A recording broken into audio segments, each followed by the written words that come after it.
Halo semuanya, ketemu lagi nih di podcast Teman Cerita. Selalu ada ruang untuk berbagi cerita. Oke, di episode spesial Ramadan kali ini kita bakal ada kajian lagi nih, yaitu mengenai Islam dan budaya lokal dalam pokok bahasan wayang. Dan kajian kali ini bakal dibawakan oleh Kiai Jadul Maula yang merupakan pengasuh Pondok Pesantren Budaya Kaliopak Piungan. Kalau gitu selamat menonton ya.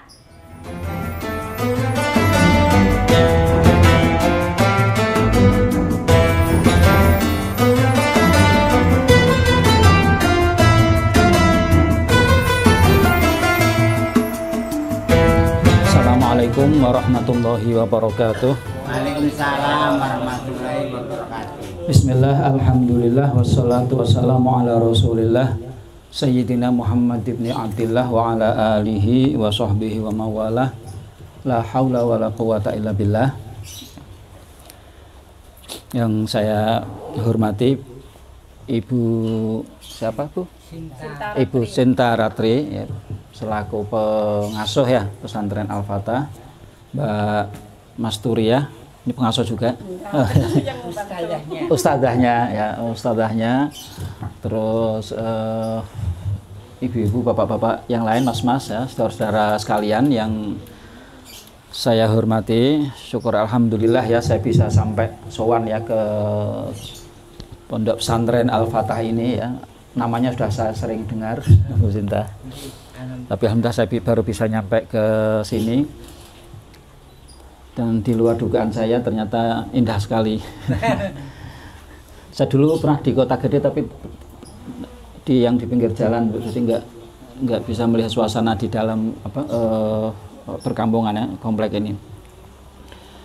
Nah, saya oleh Mbak Masturia tadinya dihubungi untuk menyampaikan tema kajian apa itu Mbak Masturia itu?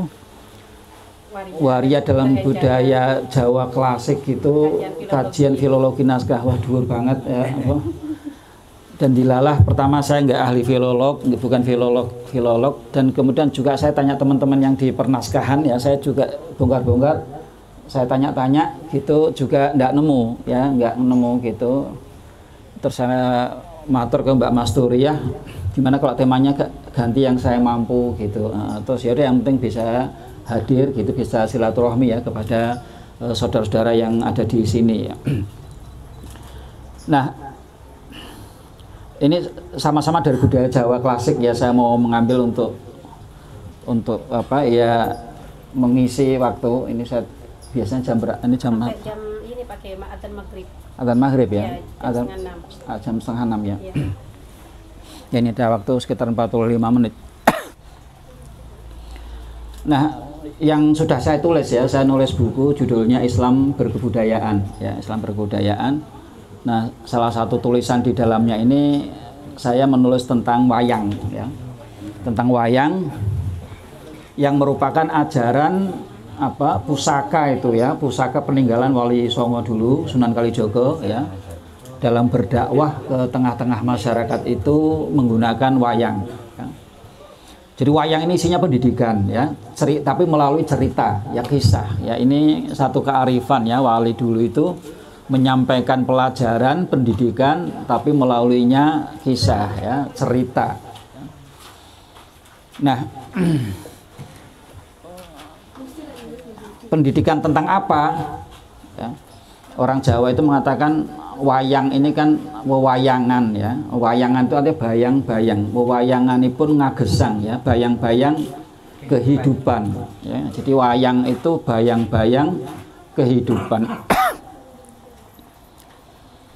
Nah, karena dalam kehidupan itu kan isinya makhluk hidup ya, cuma ada makhluk benda mati, alam, juga ada makhluk hidup, dan manusia ini merupakan pimpinan di dalam alam kehidupan ini ya, khalifatullah fil ard ya, menjadi pemimpinnya kehidupan itu. Karena itu wayang itu juga sebetulnya bicara bayang-bayang kehidupan manusia di dalam diri manusia.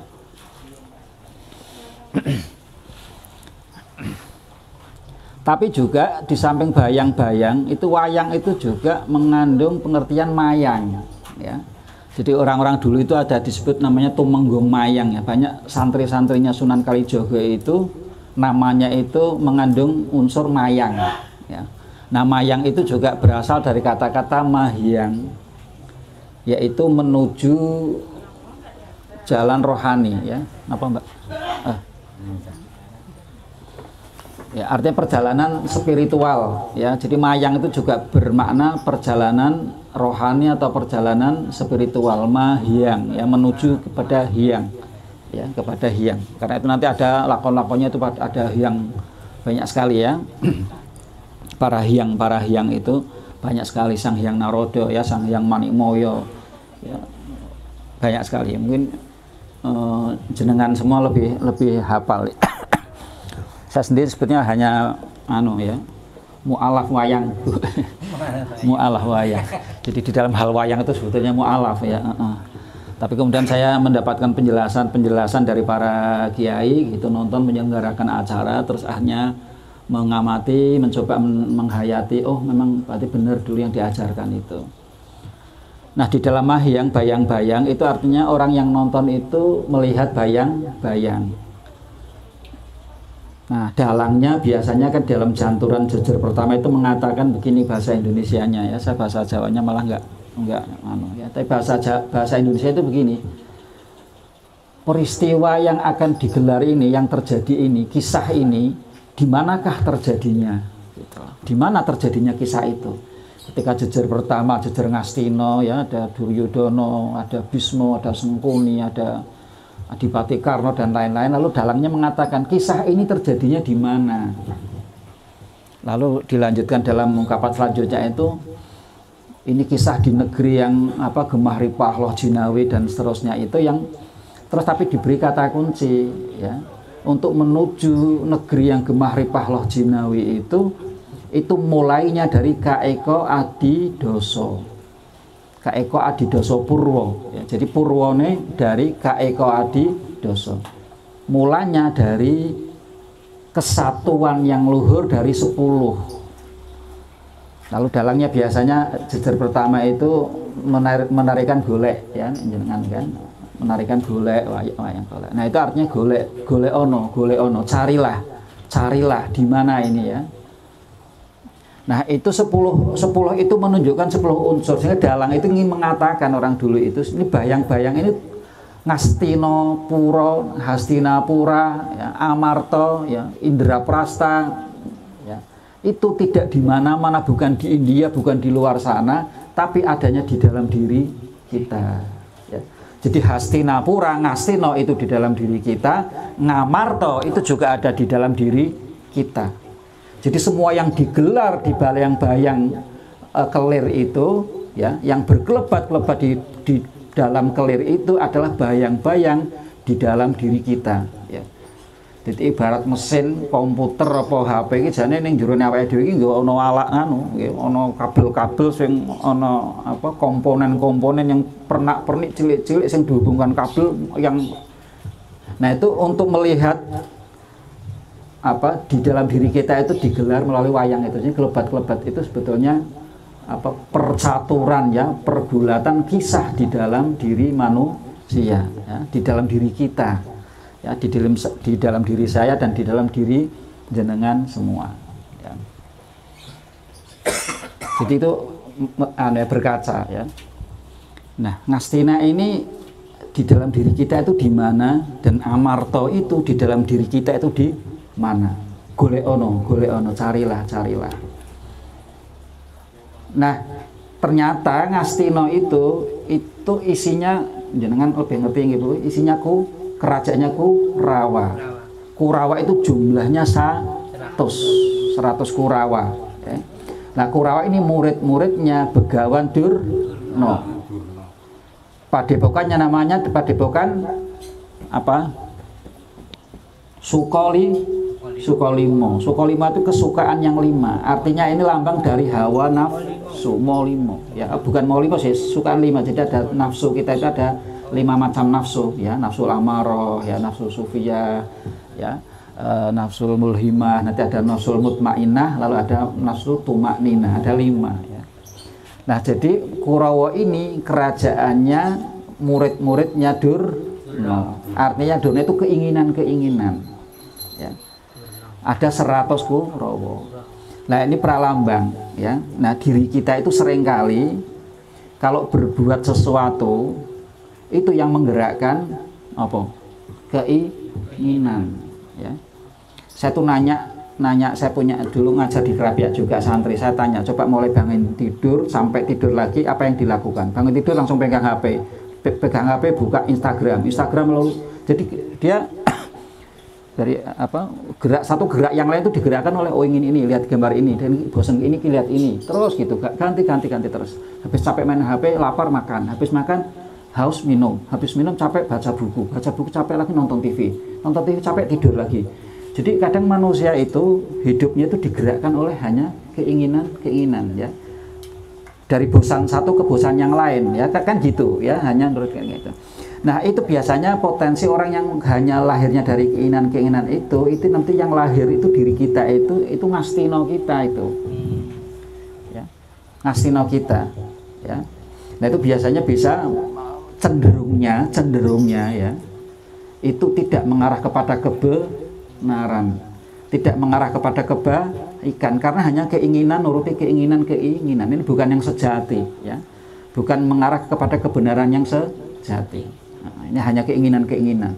Nah sehingga yang muncul lahir dalam diri itu ada potensi untuk menyimpang dari apa jalan Tuhan, kira-kira itu jumlahnya ada 100, banyak banget ya. Duryodhana itu ada di dalam diri saya ini ya, Dursasana itu ya ada di dalam diri saya, semua manusia itu ada potensi ya. Sangkuninya juga ada ya, di dalam diri kita ya. Nah lalu diberi petunjuk, nah, gimana supaya yang keluar dari diri kita itu bukan Hastino tapi Ngamarta ya, bisa mengalahkan Hastino ini. Nah kemudian diberi petunjuk juga Amarta itu isinya Pandhawa 5 ya, Pandhawa 5 itu ya siapa? Yudhistira, Bima, Arjuna, Nakula, Sadewa, ada 5 ya. Nah Pandhawa 5 itu dicari lagi, siapa siapa Pandhawa 5 di dalam diri kita ya, Satria di dalam diri kita, Pandhawa 5 yang ada dalam diri kita yang akan mengalahkan Kurawa yang jumlahnya 100. Nah Pandhawa 5 itu ternyata adalah panca indera kita di dalam diri kita. Pertama siapa? Yudhistira itu kan mesti nggak mau salah ya. Yudhistira itu gelemnya bener terus, jujur ya, orang gelem salah karena banget jujurnya, nggak pernah mau salah, dia jalannya ngambang, melayang ya. Yudhistira itu melayang. Nah Yudhistira itu lambang pernafasan kita, nafas kita, lambang keluar masukin nafas kita. Nafas kita itu ciri-cirinya apa, karakternya? Tidak mau bau busuk ya. Kalau ada duduk gini, ada yang kentut satu mesti bubarin ya, bubar ya, mesti tutup. Lewat bisa tempat sampah, pembuangan sampah langsung tutup. Jadi nggak mau yang dan yang dihirup adalah udara, jadi pernafasan. Oleh karena itu ini penting Yudhistira itu nanti ya sama para wali diberi pusaka ya, supaya Pandhawa 5 menang itu Yudhistira harus megang pusaka. Pusakanya apa namanya? Jamus Kalima Sada. Nah Yudhistira ya, Pandhawa kok nggak memegang Jamus Kalima Sada mesti kalah. Tapi nek Kalima Sada itu dipegang Yudhistira itu mesti menang. Ya itu benar ya Bu Sinta, itu Yudhistira Kalima Sada itu kalimah syahadat. Tapi kalimah syahadat itu tidak hanya diucapkan dengan lisan ya, tapi itu dihayati di dalam setiap pernafasan. Ya, jadi penghayatan melalui nafas. Jadi setiap keluar masuknya nafas kita itu diikat dengan zikir sebetulnya ya. Zikir itu ingat, eling ya. Eling itu dengan ingat, dengan eling itu sebenarnya muncul rasa syukur ya. Rela, ridho ya, rela syukur dengan diiringi zikir.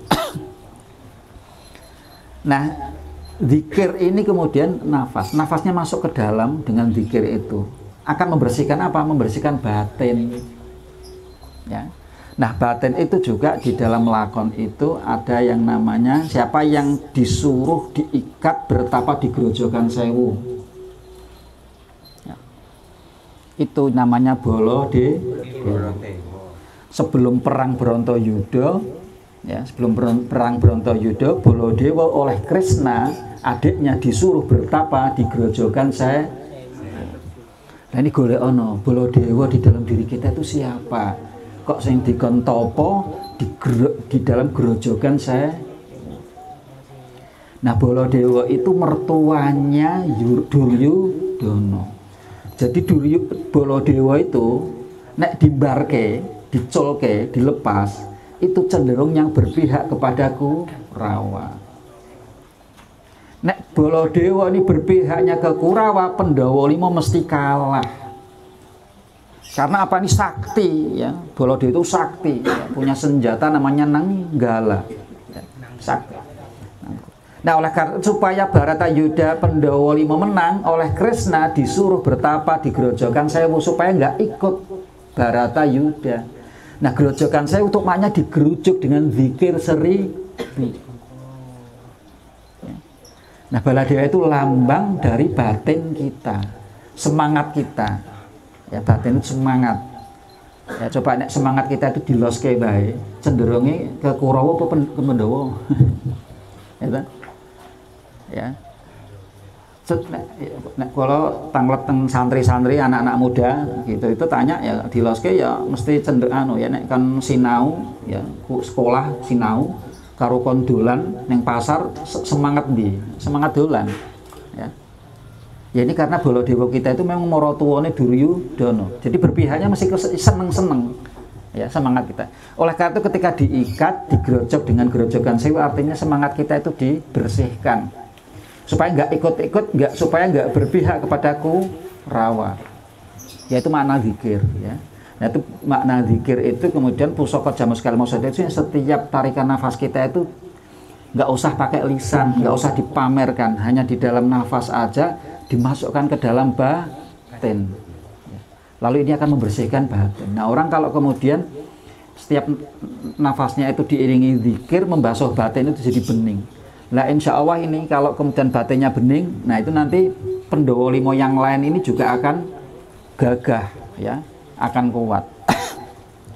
Sekarang yang kedua Pandhawa 5 adalah Bima ya. Bima itu wataknya apa wataknya Bima itu? Kaku, keras, gampang dipengaruhi ya. Krungu kabar Gatotkaca langsung goleki digebuki. Nah, jadi gampang dipengaruhi. Nah, sekarang di dalam diri kita yang gampang dipengaruhi itu apa? Yaitu telinga. Jadi Bima itu ya, itu juga melambangkan dalam diri kita itu telinga. Telinga itu mudah terpengaruh. Ya hari ini itu mudah sekali ya, dengar isu apa, dengar rumor apa, dengar gosip apa itu langsung terpengaruh. Nah, kadang, nah ini juga lalu diingatkan karena telinga kita itu beda dengan hidung, podo-podo bolongannya ning beda. Hidung kita itu nggak mau yang busuk, ya. Begitu ada yang nggak enak langsung tutupi. Tapi telinga kita semakin busuk, semakin seneng, gitu. Nggak? Ya, nek kon gosip, kon ngrasani, wah itu cepet. Apa nek sing bumboni pinter, nah itu seneng. Langsung bleng gitu. Ya. Itu bedanya hidung dengan telinga. Mudah banget dipengaruhi karena cenderungnya yang suka-suka, ya, yang enak-enak. Padahal ngrasani itu baunya nggak enak, ya. Bau aslinya tuh di dalam Al-Quran disebutkan kalau kita ngerasani saudara kita itu seperti memakan bangkainya mentah-mentah. Bangkai saudaranya sendiri mentah-mentah, ya, bau. Itu ngerasani, tapi kan nggak kerasa karena enak, ya. Didengar semakin bumbunya enak semakin, ayo tambah lagi, ya. Nah itu wataknya telinga kita, Bima kita itu begitu. Oleh karena itu Bima kita itu juga nggak boleh dilepas. Ya, ini salah menghubungkan ini ya. Telinga kita itu harus kabelnya itu dilihat nyambungnya kemana. Umumnya kita dari telinga itu langsung ke hati, ya enggak? Jadi begitu mendengar kita dipuji, wah langsung GR, ya. Atau begitu apa kita dengar dilusi kita, wah kamu dirasini kayak dikatakan dijelek-jelekan, langsung marah. Ya. Jadi ini cara menghubungkan yang keliru. Ya, telinga itu jangan dihubungkan dengan hati, jangan dengan perasaan. Kalau baru mendengar itu jangan, perasaannya jangan. Harus dipasang kabel, ya. Bima itu nanti pasangannya dengan Krishna. Krishna ini siapa di dalam diri kita ya. Krishna itu kan pinter ya, seneng nerang kayak menjelaskan, ngatur strategi, memberi nasihat, kebijakan ya. Tapi Krishna itu juga licik licik ya. Krishna itu juga metu licik dari bijak, ngandani, strategi, pinter, tapi juga licik. Siapa di dalam diri kita ini yang pinter tapi juga kadang licik? Akal. Krishna itu akal kita ya. Makanya Krishna itu punya senjata namanya Koco Benggolo. Ya, itu untuk introspeksi ya. Kita harus menggunakan akal kita untuk introspeksi. Krishna juga punya senjata namanya Wijaya Kusumo. Itu untuk menghidupkan orang yang mati ya. Ya. Nah, ini kebijakan untuk membangkitkan orang yang semangatnya lemah, dibangkitkan dengan akal, diajak ngomong, dibangkitkan ya. Yang buntu jalan hidupnya dibuka dengan nasihat akal ya. Nah, yang ketiga, Krishna juga punya senjata cokro. Senjata cokro itu muter. Nah, ini memutar balikkan fakta. Nah, ini akal kita itu seneng yang salah iso dadi bener, sing bener iso dadi salah. Itu cakra itu. Makanya yang DPR, ning pengadilan ini iso diputar balikkan fakta. Itu akal kabeh itu sing ngomong itu. Hakim yang nganggo akal, jaksa yang nganggo akal, pembela yang nganggo akal, saksi yang nganggo akal. Itu saling beradu ini, memutar balikkan fakta ini, gimana data diolah supaya jadi argumentasi, menghasil kesimpulan bla bla bla. Itu cakra, yaitu Krishna. Ya. Nah, karena itu telinga kita harus dihubungkan dengan apa cakra ini, dengan Krishna ini. Ya. Akal kita. Jadi kalau kita mendengar apapun dipikir dulu, diingat-ingat. Ya, ini hidup ya. Ya, ya. Orang ya pertama orang yang jamu sekali mau sadani kuat, datanya bening, itu cenderung akan kepada kebenaran atau kejahatan. Kepada kebenaran. Orang yang selalu syukur itu cenderung benar. Apalagi kemudian didukung oleh ketika telinganya mendengar informasi berita itu dipikir dulu. Ini semakin mendekat, semakin mengarahkan kepada kebenaran. Demikian tadi kajian Islam dan budaya lokal dalam pokok bahasan wayang yang dibawakan oleh Kiai Jadul Maula. Semoga apa yang disampaikan oleh beliau dapat bermanfaat bagi kita semua. Dan teman-teman jangan lupa ya untuk selalu like, komen, subscribe, dan share ke teman-teman kalian supaya podcast kita bisa semakin berkembang. Semangat puasanya, see you next time, bye-bye. Nah, yang ketiga dalam diri kita itu Arjuna. Pendorima itu Arjuna. Dan ini mengandung pelajaran rasa kita itu harus dilarung. Rasa kita itu ibarat aliran sungai, air itu munculnya dari gunung itu masih jernih.